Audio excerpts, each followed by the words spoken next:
I first met Maik, most people told me to stay away from him because he was different. And that kind of caught my curiosity. And I'd see him. He was the chief mate on the cruise ship that I worked on as well.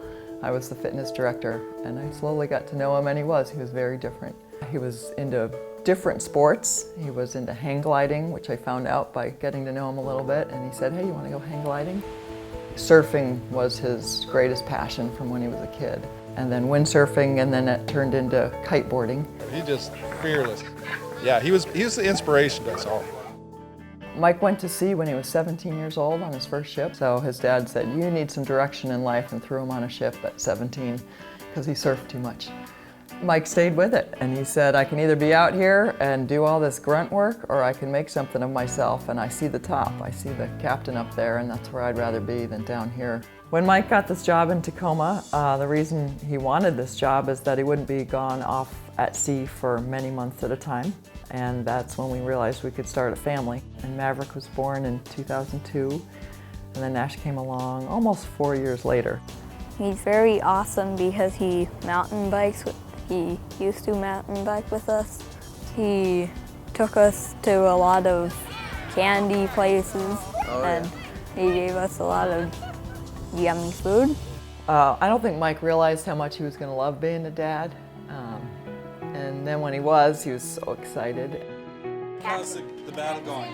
Well, we lost the first round, but I'm confident we're going to win the second. Okay. My dad did Tickle Monster, and Tickle Monster is a game where we run around the house in a certain course, and he chases us, and sometimes he hides and scares us and grabs us and tickles us.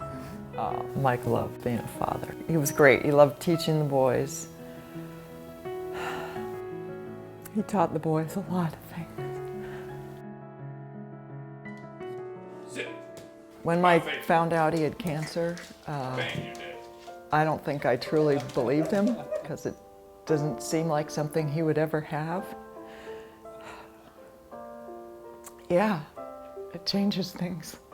I didn't tell anybody for 2 months, any of my close friends. I certainly didn't want to talk about it, didn't want to relive it. It was just, an awful nightmare. But I've accepted it. I'm ready to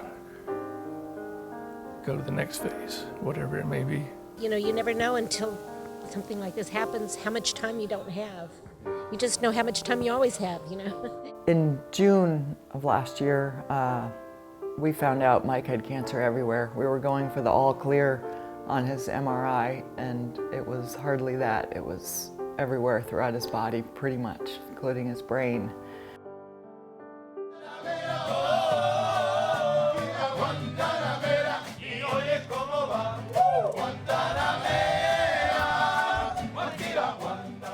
I remember since he was little, he always had a busted lip.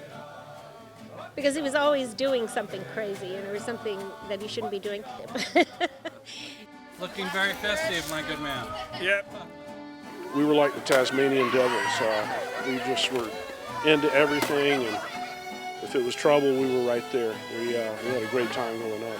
Really tight. He's a great guy, and he's always been there for everybody, and he's always very positive.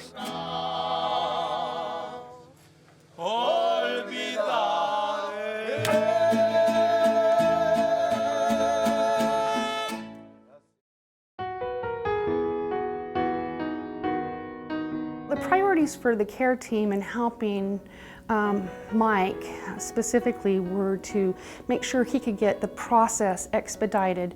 Cooperation between our team and the medical teams all worked together so that we could help get the best outcome for him. Franciscan Hospice and Palliative Care is the service within CHI Franciscan that provides very specialized care to persons with serious progressive illness and to their families. And ideally, we provide care for them from the time of diagnosis through their dying process. Well, in addition to coordination of care, really getting to know spiritually how could we support him. And initially he had an impression that God was like of the world, of the earth, And as within 2 visits, he already started solidifying kind of like that he would live after this life. And that gave a comfort to his wife, who believed in that. You know, it takes a person, they can learn the knowledge, but the staff that we have across the continuum of care are very unique individuals. We met with our Franciscan palliative care nurse, and we were nervous to have someone come to the house.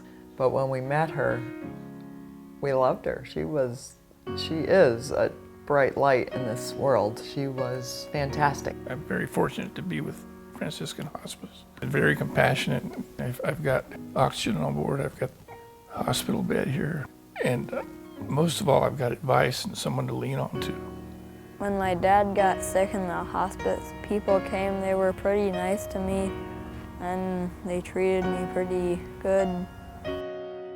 You hear all these cancer stories and you don't really pay attention until all of a sudden, you know, it's you.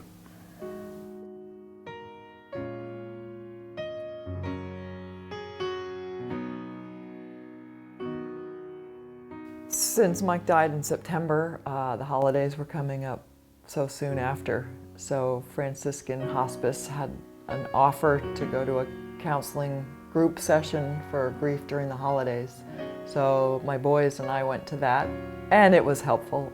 So many people there. It makes you stop and realize how many people are going through what we're going through, and it's a tough time for everyone.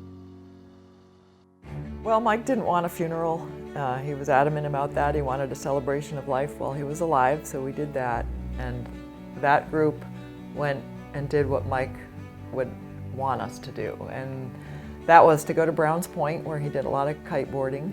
And I took his paddleboard, and the kids and I made a wreath, and the kids built a ship.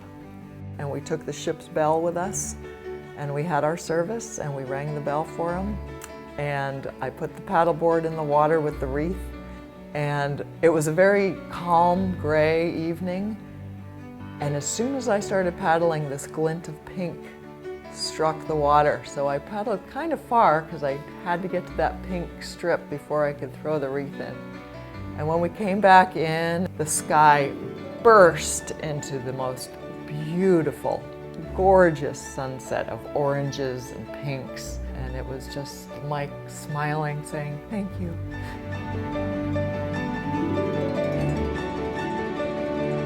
I'm glad that he did have a great life and a great family, and today was just a wonderful memory for all of us to keep. To Mike, I'll see you on the other side. If and when I meet someone else who has to go through this journey, you need someone there with you. You can't do it alone. Franciscan Hospice was right here for us. They never made it feel like it was hard on them. They just came here to help us. And I'd recommend that to anyone who needs it.